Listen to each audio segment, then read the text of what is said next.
Hello everybody and welcome to M&M English with me, Muhammad. And today we are going to start off a new playlist. It's going to be about idioms and phrasal verbs. And in this first video, we are going to talk about idioms, all about idioms. Let's not waste more time and get started with a definition for an idiom. What are idioms? Well, idioms are phrases whose meanings are difficult to understand from individual words, and they mostly require context to be understood properly. But let's see, what do we mean by these? First of all, we said idioms are phrases. By the way, a phrase is a group of words. So they are groups of words. Take a look at this one. Lose face. It is at least 2 words. So these phrases are difficult to understand from individual words. Why are they difficult to understand? Because if you look at the individual words, lose and face, you can't exactly understand what's going on here, because idioms have non-literal or figurative meaning. But what do we mean by that? Let's take a look at the next slide. The literal meaning is when words have their actual dictionary definitions. For example, lose face can be physically losing one's face. But idioms, we said, have non-literal meaning. That's why this is not correct. And we have to look at the non-literal or figurative meaning. So idioms are phrases that have figurative or non-literal meaning. And this means when words are used together or combined, they have different meanings from the individual words. Let's take a look at our example here. Lose face means to be embarrassed or to lose respect. Let's talk about this very important thing, by the way. Throughout the videos, I'll be using the apostrophe mark to indicate which word in an idiom has the primary stress. Face is emphasized more. Lose face. And now let's take a look at the meaning of lose face. We said to lose face is to be embarrassed or to lose respect from others. For example, he lost face when he forgot his lines during presentation. So far we said that idioms have non-literal meaning, and we have to check what the whole phrase means rather than what each individual word means. The first one is in the distance. If something is in the distance, it's far away. For example, I could see mountains in the distance. The next one is without fail. If you do something without fail, or if something happens without fail, it always happens without exception. For example, he calls his mother every Sunday without fail. Next is if all else fails. We say this when we mean we do something as a last resort, as a last choice or option. For example, if all else fails, we can always ask for help. If everything else we do fails, we can always ask for help. And now let's talk about another feature of idioms. Remember that most idioms have fixed structures, and this means we can't change them. We can't change the grammar or the words. For example, ring a bell. If something rings a bell, it sounds familiar or reminds someone of something. For example, the name rings a bell, but I can't remember where I've heard it. Now, the correct form is ring a bell, but chime can be synonyms with bell, and we can't, on this basis, say ring a chime. Or we have a bell, ring a bell. We can't change the article a into the. Ring the bell. It isn't correct to do such a thing. And remember, sometimes when we change idioms, we either change the meaning or it might completely lose its meaning. Let's take a look at some more examples. To turn a blind eye to something. To turn a blind eye to something is to deliberately ignore something wrong. For example, the teacher turned a blind eye to the student cheating. So he turned a blind eye to it. He ignored it. He deliberately ignored it. Now tell me, when was the last time you turned a blind eye to something? And what did you turn a blind eye to?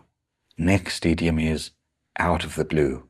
If something happens out of the blue, it happens unexpectedly, without warning. For example, the news came out of the blue, so we suddenly heard about the news. And now let's take a look at some more fixed idioms. It depends. That depends. If you say it depends or that depends, it means something varies or changes according to circumstances, conditions. For example, will you be there? It depends, I don't know. So I might come, I might not come, and that depends on the circumstances. It varies according to the circumstances or situation. Next up is steer clear of somebody or something, or stay clear of something or somebody. If you steer clear of something or somebody, you avoid something or someone. For example, you should steer clear of that neighborhood. You should avoid it. Next is who on earth, when on earth, how on earth, or other question words like where, why, and what. If we use a question word plus on earth, we are emphasizing something in the question. For example, where on earth did you put the keys? So the basic question was, where did you put the keys? We want to emphasize it in a slightly angry way. Where on earth did you put the keys? And now let's talk about a different feature of idioms. Remember that sometimes we can add extra words to idioms, and if we do so, we might either change the emphasis or sometimes the meaning. For example, to be in a state is to be upset or anxious. Now, if you add the word terrible to the same idiom and say to be in a terrible state, it becomes very upset, very anxious. For example, she was in a state before the exam. After the accident, he was in a terrible state. Now, I hope you have already noticed that the stress in pronunciation also changed as we added that extra word. Let's take a look at another example. Make sense. If something makes sense, it is logical. Now we can add the words a lot of or no. Make a lot of sense, make no sense. If something makes a lot of sense, it's very logical. And if it makes no sense, it is not logical at all. For example, your explanation makes sense. That makes a lot of sense. That makes no sense. And now let's talk about another feature of idioms. Remember that idioms are frequently used in spoken language and are often informal. So what does this mean? This means we cannot use idioms in especially academic writing. However, they can make conversations a lot more colorful and expressive. Let's take a look at some common spoken idioms. How calm? How calm means why? For what reason? For example, how come you're late again? Why are you late again? For what reason? Like mad. Like mad means very quickly, intensely, or a lot. For example, she was working like mad to finish the project. Flat out. Flat out is synonym for like mad, and it also means very quickly or intensely. For example, we were running flat out to catch the train. And now let's review the idioms.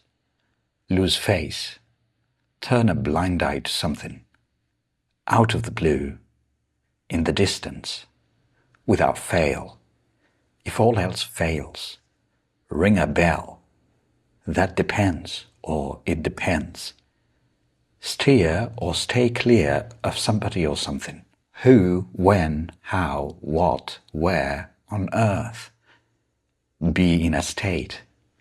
In a terrible state. Make sense. Something makes a lot of sense or no sense. How calm. Like mad. Flat out.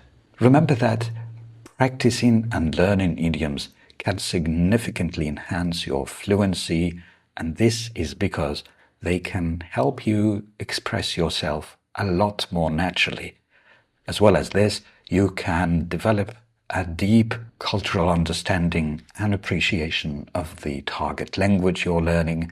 As well as this, if you practice them a lot, they can enhance your pronunciation and stress patterns. Because we sometimes come across some new words in idioms, it is possible that we expand our vocabulary. For example, the word steer in steer clear of somebody or something. Now, if you enjoyed this video and you feel like it can help somebody out there, please share with them, subscribe, and smash that like button.